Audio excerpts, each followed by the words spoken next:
Guys! Hi guys! Ayan, ano gagawin natin? 1, 2, 3, go! Ano gagawin na? Sabi mo!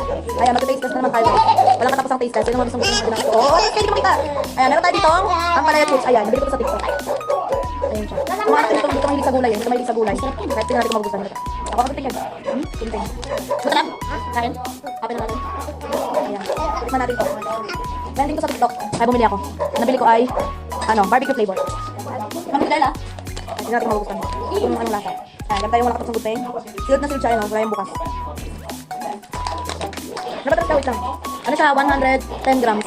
110 grams na siya. Ang original price nito 130 pesos. Pero naka-series siya kagabi. Kasi hindi siya free shipping pag isa lang. Wag. Ayan.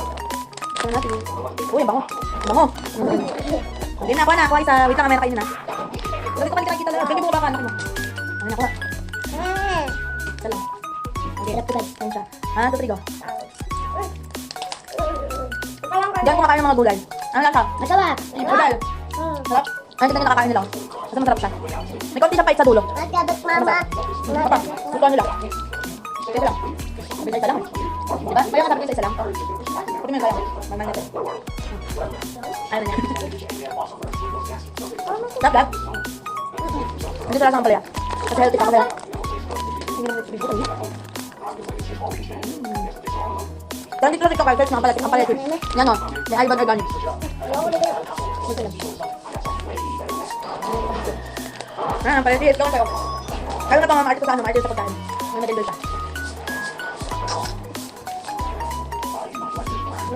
Sarap.